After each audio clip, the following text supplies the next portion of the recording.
On this week's episode of BJ in the Morning, we're taking it back to 1992 with A Few Good Men.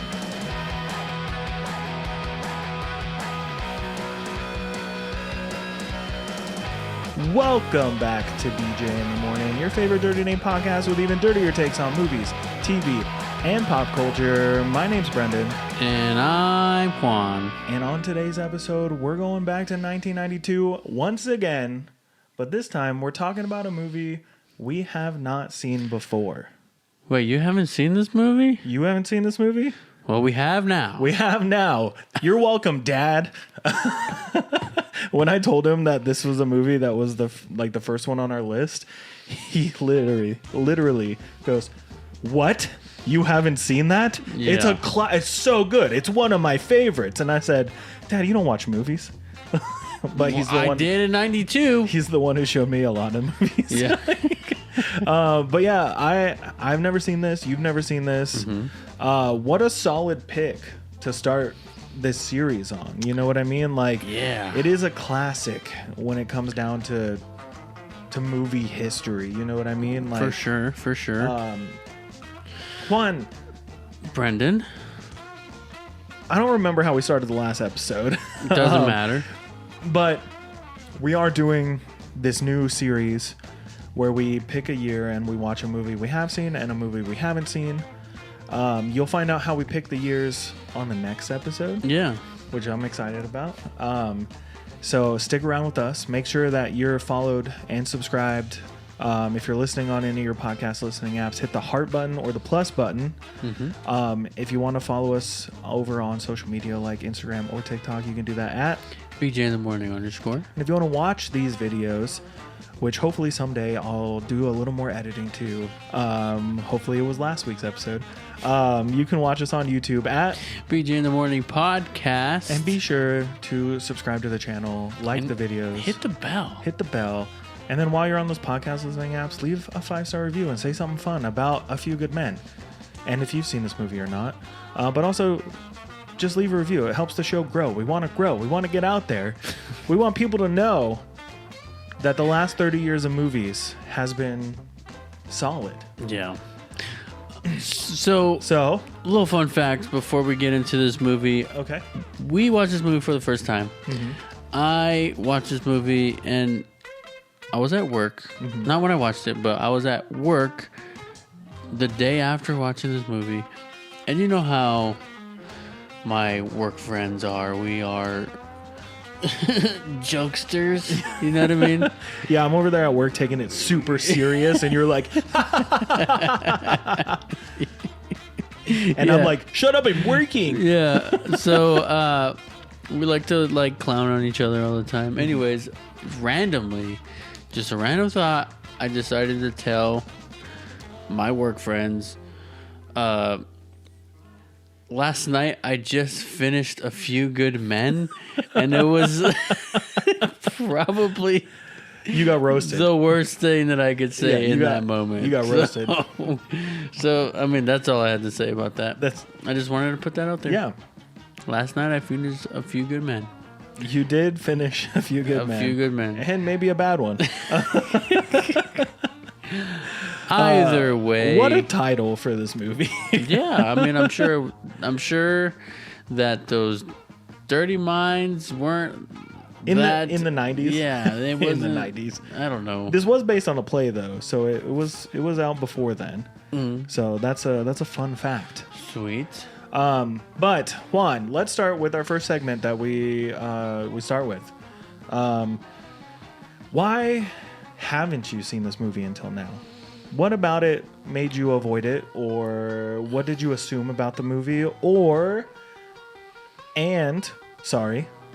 do you feel embarrassed for not watching it now, as of today? So I wouldn't say that I necessarily avoided this movie, nor did I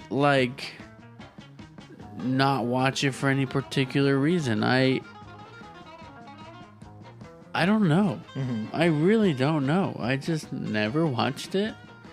It never really crossed my mind. We all know the iconic scene in this movie. Oh, shit. How dare you leave an alarm on right now? Just so everyone knows, it's 5:30 in the morning. We gotta finish this up. We gotta go to hurry work. up and get to work. Yeah. Yeah, I mean, I don't really know. Yeah. You know, like, I just, like, we all know the iconic scene in this movie. Which one? You can't handle the truth. Yeah, and I think we know that from other movies mostly. You know what I mean? From other movies, from, I don't know, YouTube videos, all kinds of pop culture stuff. Yeah. I can't give you an answer. I can't really give you an answer to why I haven't seen this movie. I have a couple answers. I'm going to break down a little bit about like my love of movies, starting when I was a child. I used to do this thing when I was growing up where if I liked an actor, I would try to watch as many movies of theirs as I could. Right? So like as a young boy, as a young lad, I was a big fan of Haley Joel Osment. So I tried to watch a bunch of HAO movies, you know? So like The Sixth Sense. That's the only one I can remember off the top of my head. Or like Macaulay Culkin. So like the Home Alone movies, 1 and 2, the only ones that exist. Richie Rich, right? The Good Son, Party Monster, things like that. I tried to watch, like I did that with a lot of different actors, right? But I never did that with Tom Cruise or Jack Nicholson, like, or Demi Moore. Like the three of them, like great actors, but I just never dove into their body of work. Yeah. Like like with Wayne's World last week, I watched as many Mike Myers movies as I possibly could when I was a kid, ones that I could get my hands on, right? So that's why I've seen Wayne's World 1 and 2, all the Austin Powers, So I Married an Axe Murderer, all that stuff. And I've done that with a lot of different actors over my life, right? So I never did that with these three. Also, growing up in a military household, a military movie that wasn't Top Gun didn't sound fun to me. Yeah. I loved Top Gun as a kid, but I really didn't watch a lot of other military movies except for like In the Army Now. You know that one. Saving Private Ryan. Never seen it. What? Yeah. But I just You haven't seen that? save it for another episode. But like I got more into like time period, like periods of time war. What's the word I'm looking for? Like older war movies, you know, World War II and stuff. So the fact that I haven't seen Saving Private Ryan, Godzilla, of course. yeah, Godzilla, Starship Troopers, you know, the old ones. No, but like one of my favorite movies is 1917. Have you seen that one? I have not. Okay, we'll get to it in But 1917. I've been wanting to. Okay, heard. Gotcha. I've been wanting to, and I actually own the movie. It's so good. I own the movie. How dare you? Anyways, that's not the movie we're talking about.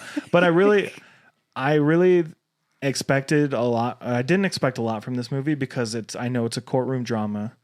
It was a play first, which back in the day, I'm like, oh, it's a play. It only takes place in one place. That doesn't sound that fun. And then as I got into theater and stuff, I understood it more. But with the movie, it's like, I just had no desire at all. Yeah, did you know it was also based off of a real incident in Guantanamo Bay? Was it? Yeah. That is interesting. Fun fact. Fun fact. But also, I think now reliving these movies and going backwards in time to see movies we haven't seen, like we'll get into it in the next part a little bit, but like knowing who directed this movie and all that stuff is interesting to me, right? And R.I.P. Rob Reiner. Yeah.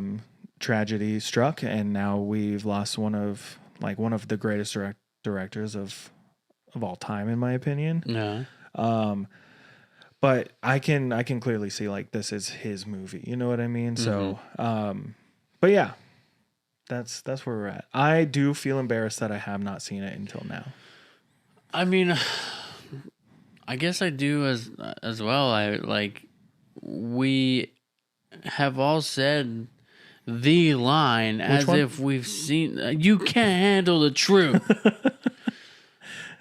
One of these times in the video, I'm going to just overlay Jack Nicholson on your face when you say it. I'm going to try to make you say it every time you say that one iconic line. You can't handle the truth. Not that time. I didn't do it that time. All right. Yeah, I mean, like, we've all said the line. we've all quoted this movie. Yeah. And if you haven't seen it, then I guess, I mean, the fact that I haven't seen it and I've quoted this movie is kind of like, Yeah. don't do that. Don't do that. But don't. It's also, like you're taking credit for something you haven't done yet. Yeah.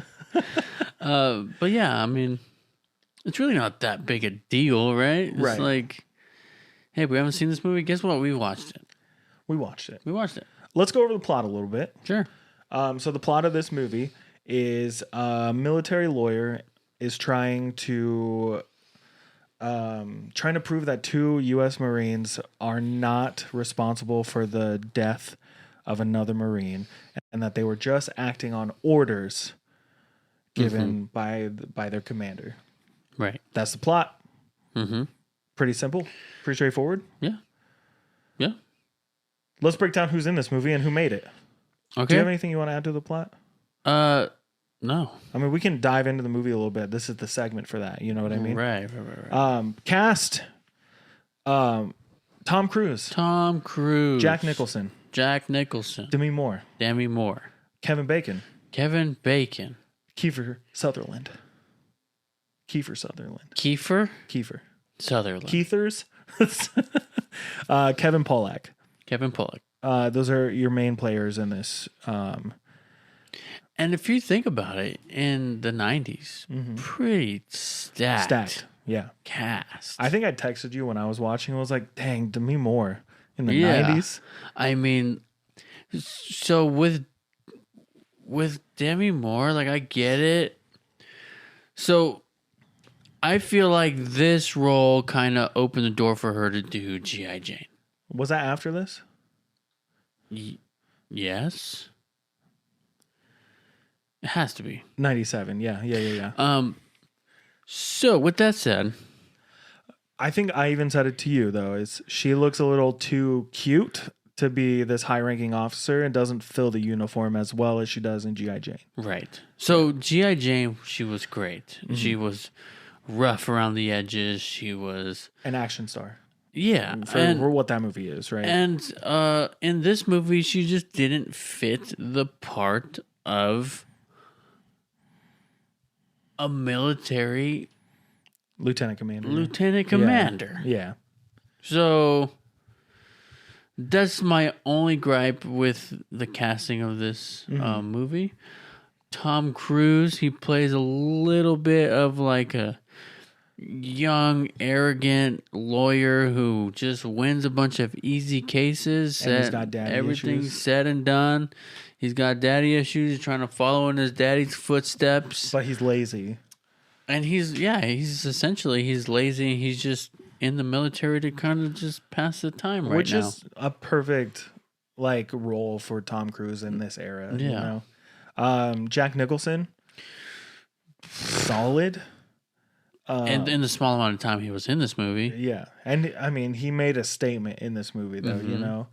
I mean, for being only in like 3 scenes, right? 3 scenes that were about him. Yeah. There's the first one where they're all talking about the incident, and then the one where they take him on a tour. And meet with him, right? And they go to lunch, and then the end, right? Like the courtroom scene. So for a man who was presence was in 20% of this movie, 10% of this movie. Like, he was visually in 10% of this movie, but his presence loomed over this movie the entire time. We also had Kevin Bacon. There were a couple moments where Kevin Bacon looked like he had the body shape of Frozone. You know what I mean? Like his big chest and like everything else is really tiny, like his arms and his legs. Yeah. And I thought he looked a little goofy at times. But overall, he was a great counter to Tom Cruise.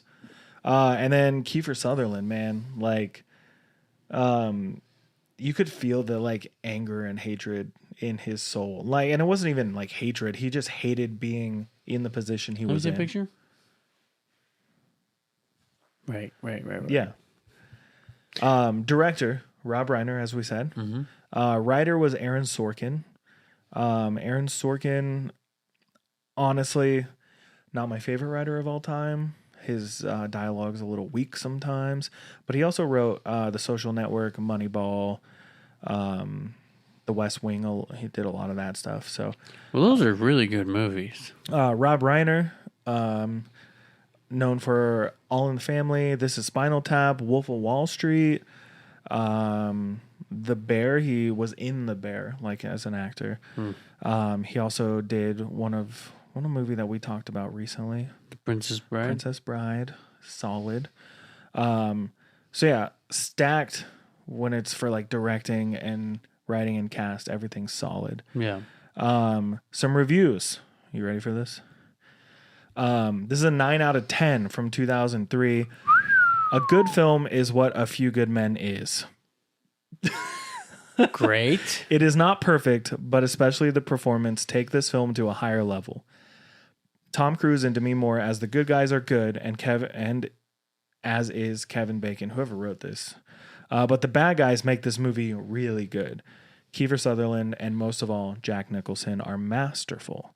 The story's interesting and well told, and we all know the truth from the beginning, or we think we do, but the movie is still exciting in its own way.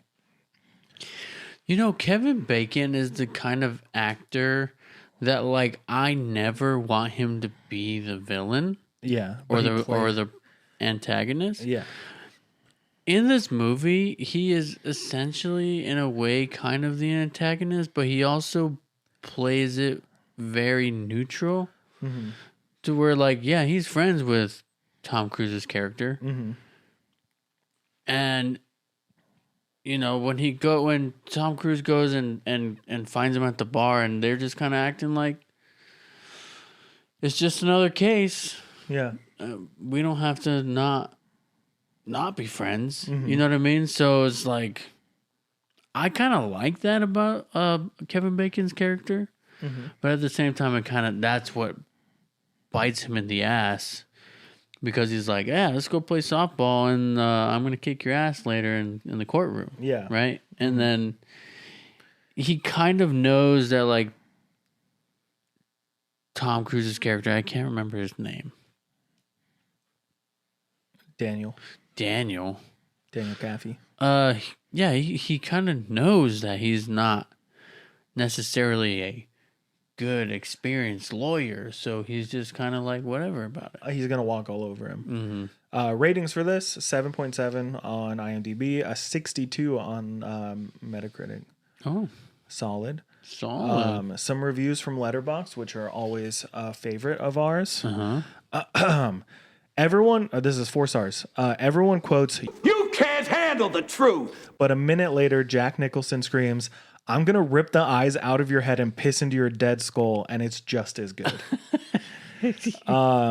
Someone here, 4 stars. Jack Nicholson looks like he eats babies. Kevin Bacon can court-martial me anytime. Ooh. Someone said, "Did I enjoy this film?" "You're goddamn right I did."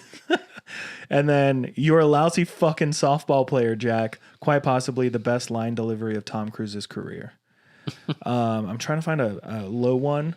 Here we go. 3.5 stars. The terms objection and code red had more screen time than Jack Nicholson, but he still stole the show. Yeah. It's pretty good. It's pretty good. So, how we feeling so far? I'm feeling pretty damn good. Yeah? You're goddamn right. No, You're goddamn right I did. So, Juan, you've quoted the quote of this movie a handful of times now. You can't handle the truth. That was pretty good. Thanks. That was pretty good, man. I feel like ever since I said something once, like a few episodes back, and you said, "Was that Jack Nicholson?" I'm like, You're trying for it now. sound like Jack Nicholson a lot. I was trying to pull up. Not on purpose. I didn't go over it in the last segment, but this movie did come out in December of 92. So we are older than this movie. Ooh. Ha ha. Ah. Not going to be hard. I feel like a lot of these movies we're going to be older than, because we're starting 92 going up to 2023. In random order, you'll find out. Quotes. I wanted to pull up some interesting quotes. So, oh my gosh, there's so many.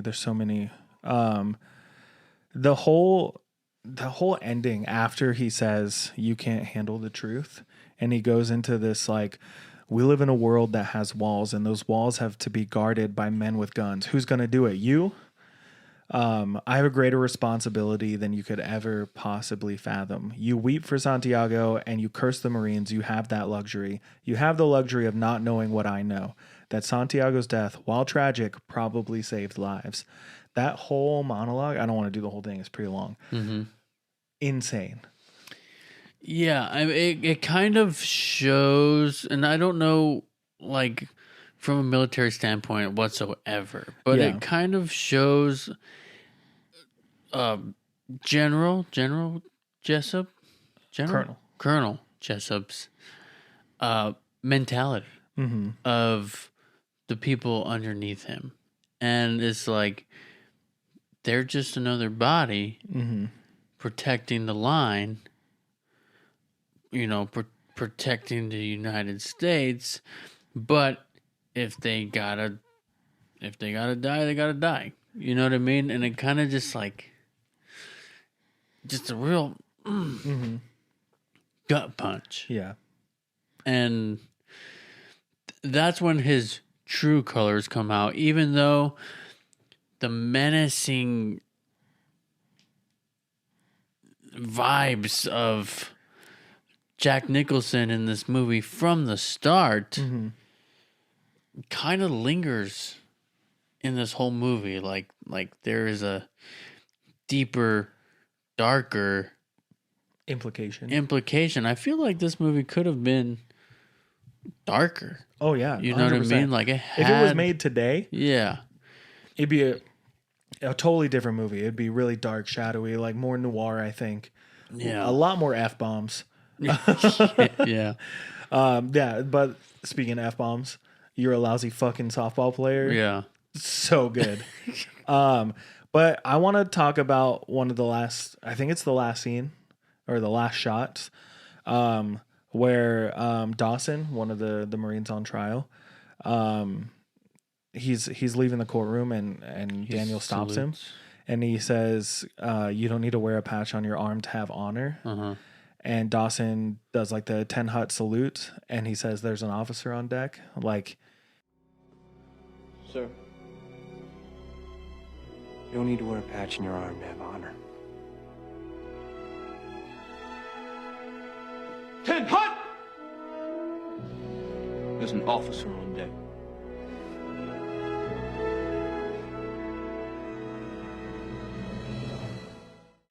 he stands up for Daniel, and like, I not gonna lie, tear. Yes. Single tear in my eye. I was like, he did it. Well, also like back in when Daniel is investigating and he's trying to get his information from these Marines, he didn't salute to him because he didn't think that he was taking this seriously, which he was not. At the start, yeah. So he had lost his respect for him as an officer.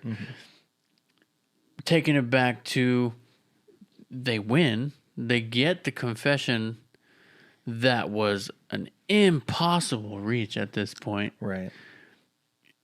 And they were still dishonorably discharged, but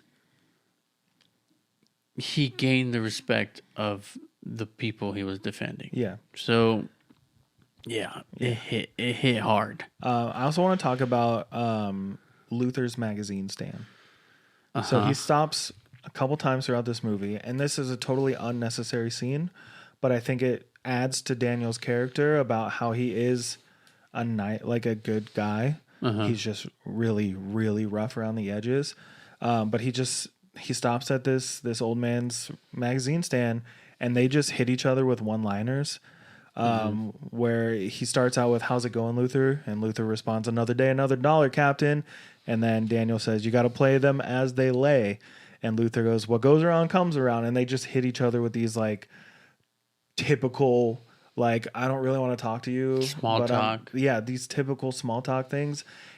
And in my head, I made this whole backstory of why it started. And it was because they probably just said these things to each other in passing, and then it slowly became a joke with each other. And I think it adds to the humanity of Daniel's character and everything. Yeah. So I do want to point out some things that really impressed me. I think the cinematography of this movie is beautiful. Like any outdoor shot, except the ones in Guantanamo. I'll get to that. But any of the shots outside in DC, and especially with the Marines doing their gun training, I don't know what it's called, and I feel dumb for not knowing, but I'm not from a Marine family.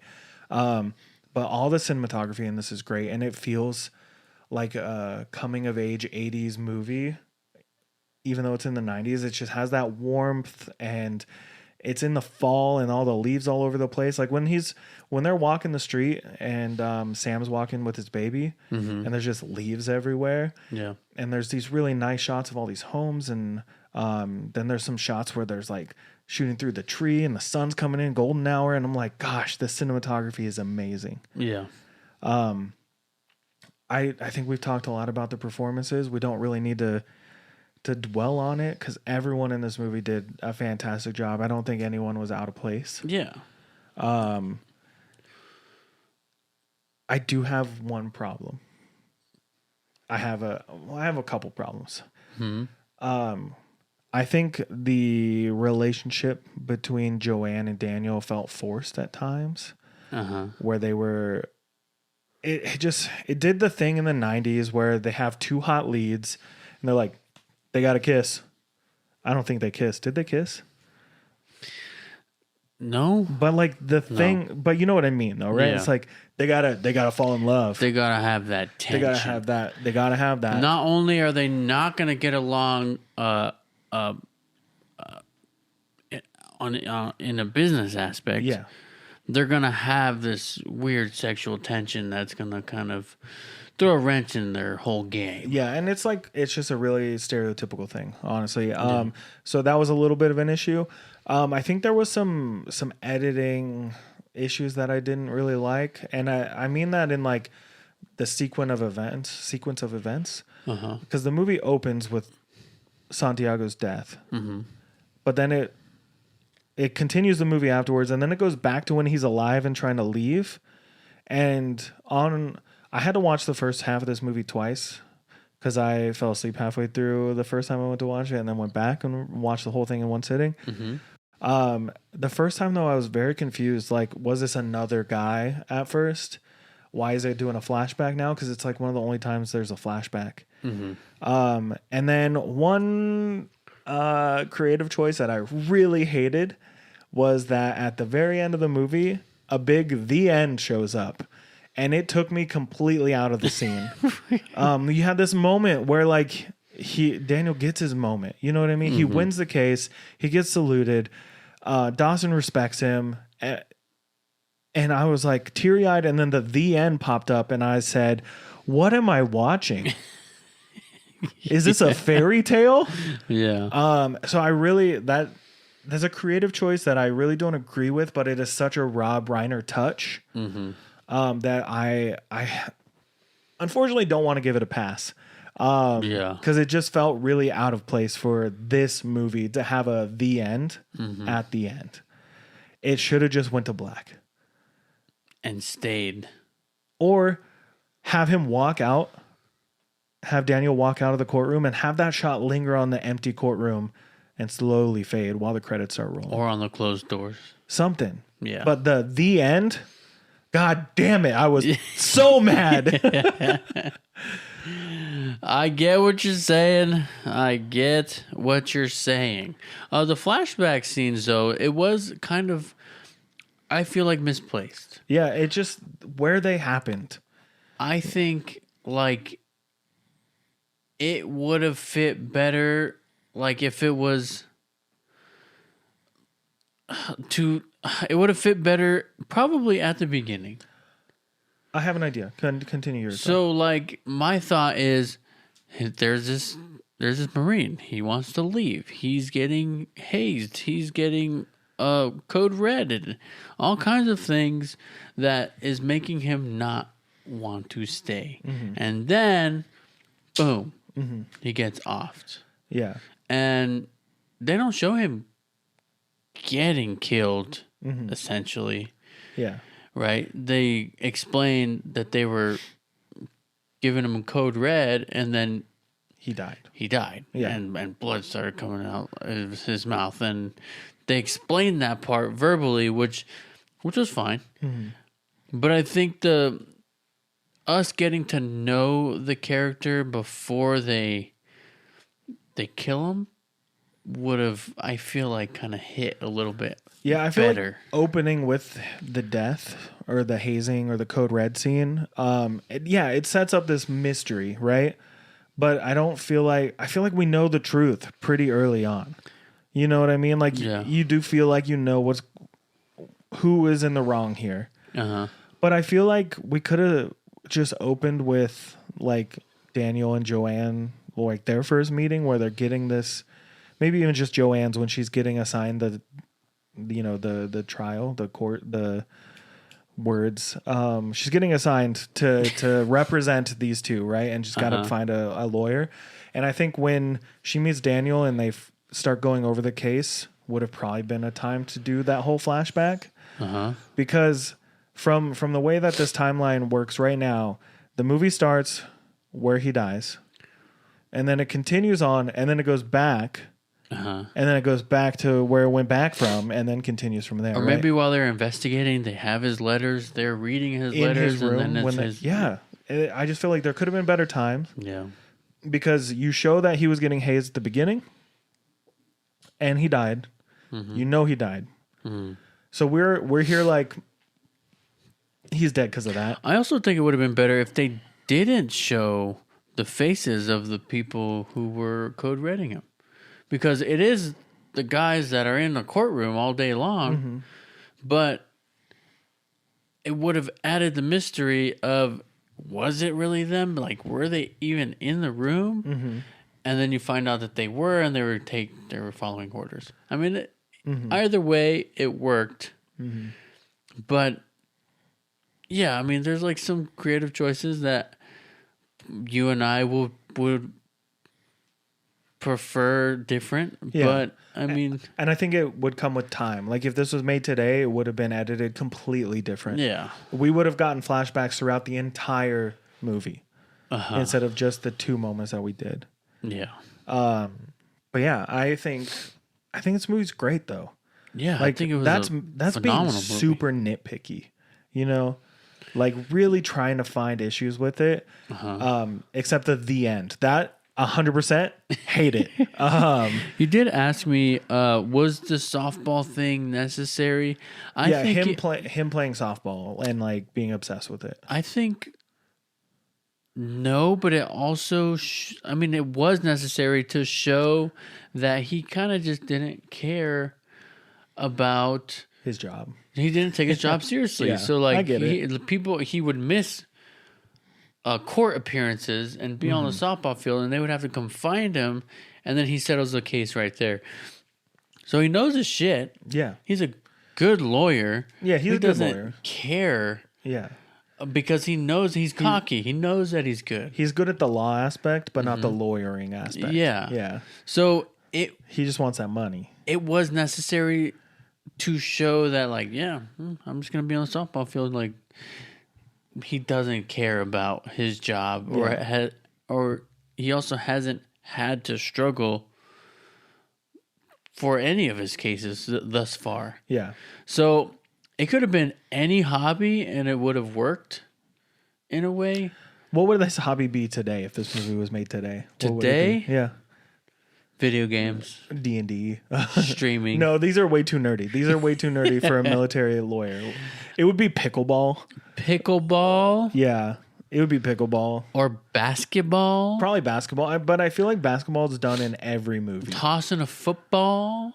Well, it's got to be an actual thing, right? What do they do now? Do they have kickball leagues still in like corporate sports, you know? Yeah, and they also have softball. They do have softball still today. Yeah. But I'm just thinking, is softball that important today as it was then? Here in Tucson, it is. Okay, then. Make the movie in Tucson, not DC. We don't need it. All right, Juan. We're coming to the end, though. Yep. Was there any other weird moments or anything else you want to point out? No. I think. What was his name? Who? Oh, one thing about the softball thing, though, is if he didn't play softball, we wouldn't get that line about you're a lousy fucking softball player, though. Yeah, true. Maybe that's why they did it. And that's it. That's the whole reason. You're a lousy fucking softball player, Jack! You boys are going down, Danny. I can't stop it anymore. So, Bless you. who was the actor I asked to see a picture? Kiefer Sutherland. Kiefer Sutherland. Yeah. I think that his character either I'm in the middle with him. Mm-hmm. He either didn't really need to be there or didn't have enough to move the story forward. Mm-hmm. You know what I mean? So if they did more with him, I would have been happy with it. If they took him out, He's your table lamp? I would have. Yeah, he's your the table lamp? he's the table lamp. I don't really see. Yeah, sure, he gave the order, Mm-hmm. and that's kind of like his role. That he's the one who gave the official order. Yeah. But like, I don't know. It was just. I wish there was more on that part. How are you feeling about it? Is it a deserved classic, overhyped but good but not life-changing, or do you respect it but it's not worth a rewatch? And then after that, give it your out of 10 score. I'm gonna call it a classic, dude. Yeah? I really like this movie. I would rewatch it. Yeah, I mean, I wouldn't put it in my top 10 Right. for sure. But overall, I would say this is probably the best movie from 1992. As of right now. Yeah. Yeah. We have a lot of other movies from 92 we haven't watched. Sure. Maybe but, we'll get to them. But I mean, it's a cult classic for a reason. Yeah. And I get it. Mm-hmm. I get it. I'm gonna rate this movie. We're still being harsh. Being harsh. Super harsh. Super movie critic style. And see, I already wrote mine down. So I'll give it 7 out of 10. 7. Mm-hmm. Nice. Good score. I was going to give it a 7 until I remembered the end. The end at the end. I'm not even kidding. I hated that so much. I liked everything else about this movie, and I do think that this is a deserved classic. I think it's a classic. I wouldn't even say cult classic. I think you misspoke when you said cult classic. I think it's just a classic. Just a classic. Sorry. No, I'm not calling you out right now. So sorry. I said I think you can't handle the truth. Cult classic means that it Is that the one? That's the one where I put the cult classic means that it was like a flop and it became a classic. You know what I mean? I didn't know that.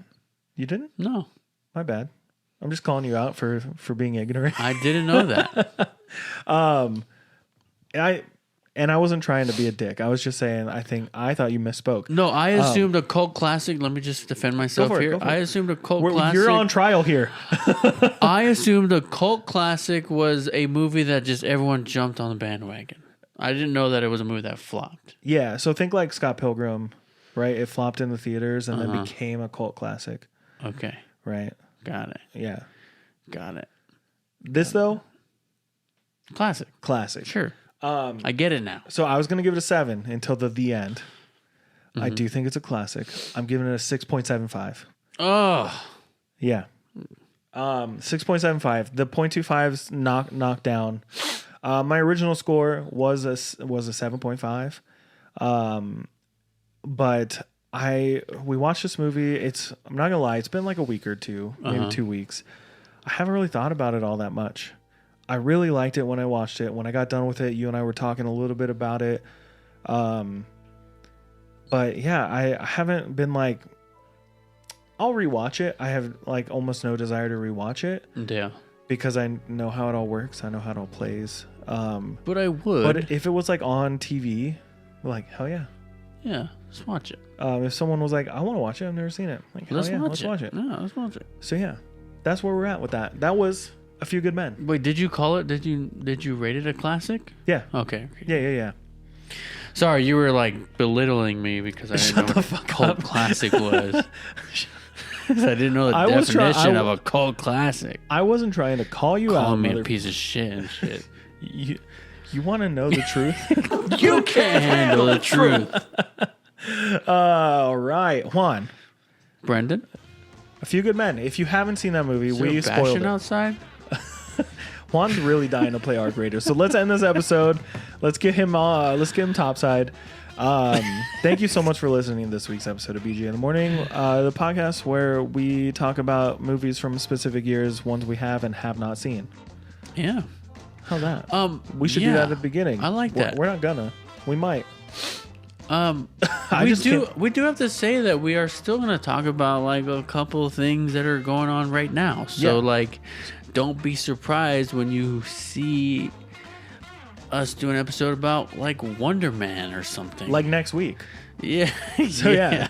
Be sure to tune in next week. We're going to touch on a couple things that have been coming out recently. I binge watched Wonder Man in one day. Juan is going to do the same. Mm-hmm. We're going to probably talk about the Daredevil Season 2 trailer. And then maybe some other things going on in the world. Right. But the main thing we're going to do on next week's episode is we're going to spin the wheel. Oh, we haven't told them there's a wheel yet, have we? No, you have not. We're going to spin a wheel to decide what our next set of movies is coming from. What year the next set of movies is. What the next year is. For our what we have and what we have not seen movies. Yeah. So tune in next week where we decide what year it's going to be. Yeah. And if you're not already, please follow us on all social medias, mainly Instagram and TikTok at BG in the Morning _. And if you want to watch us do the podcast, you can do that on YouTube at BG in the Morning Podcast, where you should subscribe to our channel, like the videos, comment on the videos, share them with your friends, and hit that bell. Hit that friggin' bell, dude. And on your podcast listening app, there's going to be a button. It's like a heart or a plus, so you can follow the show, subscribe to the show. I don't know how they call it on your podcast listening app, but do that and then leave a 5-star review. Tell us what you like about the show. Tell us what you don't like in our DM, so it doesn't have to be public. Right. But you can comment on Spotify. Please comment on Spotify. Help the show grow by leaving those 5-star reviews. And thank you so much for listening to this week's episode of BJ in the Morning. My name is Brendan. And I'm Juan. And you can't handle the truth. Was that good? That was great. Sweet, man. Thanks. But you didn't say it like Jack Nicholson. Oh, you do it for me. I'm going to end the episode before you do it. We'll talk to you next time.